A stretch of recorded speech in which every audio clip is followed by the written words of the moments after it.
my Big Bang video, I've been getting an increased amount of messages from Muslims. And no, they are not death threats or any kind of aggressive or insulting messages this time. Instead, they are trying to bring to my attention that the Big Bang Theory, as it is explained and accepted by scientists today, was revealed in their holy book, the Quran, 1400 years ago, before the theory even existed. And they argue this by bringing certain verses in the Quran which, interpreted correctly, they say, clearly describe the Big Bang cosmological model. I will insert them in the sidebar. Also, if you do a search on YouTube by the terms Quran and Big Bang, you will see what I mean, it's all over the place.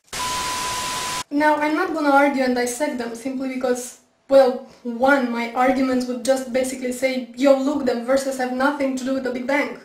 To which the responses would be, oh yeah, they do, and this can go on forever. And two, because you can read them for yourselves. I mean, the claim that these verses have any scientific merit to them is as ridiculous as putting a miniskirt on a sumo wrestler and calling it a ballerina. No, he's just wrong. So instead I'm just gonna ask one question to the Muslims making this claim. And not just this claim, because you see, while most Christian creationists try to negate science altogether, going, evolution? Where? Big Bang? Never happened. But no, Muslims have a different approach. They go, it's all here in my book, man. See this verse here? This is what it really means. You got pawn, motherfucker. Allahu Akbar. So my question is this. If the Quran really predicted modern scientific theories, such as Big Bang and evolution, then why didn't you Muslims come up with those theories ages ago? If all those things were revealed in your holy book 1400 years ago, it means that you had 1400 years at your disposal to explain to us infidel fools how things really work. But you didn't, did you? It was only after the Big Bang Theory was worldwide accepted by the scientific community that you decided to claim, well, Allah said it first. And same goes with evolution. So, why? I'm just asking. You know, there's something really bugging me, and it always annoyed me on some level, but it just seems to annoy me more and more, is how religious sensitive we are. And especially when it comes to Islam. I'm sure you remember when Western Standard magazine published those cartoons, those Muhammad cartoons, that all hell went loose.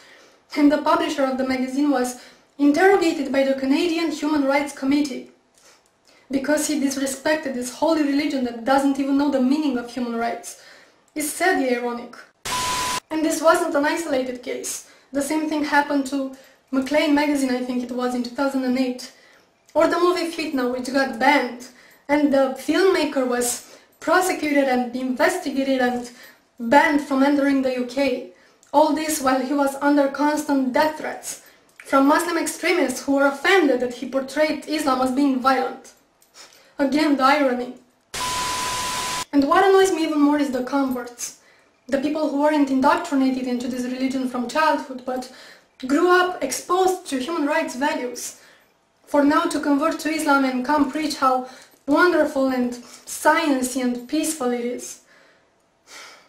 The religion of peace that punishes apostasy with death. Oh, how great it is to live in the Western society and get all religious sensitive and offended when a particular dogma is criticized. Do you know that 1/3 of the world doesn't even have religious freedom?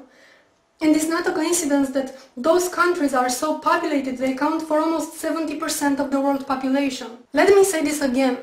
70% of the world population doesn't have religious freedom. You will have to look at the calendar and see what year it is, and ask yourself, what the fuck?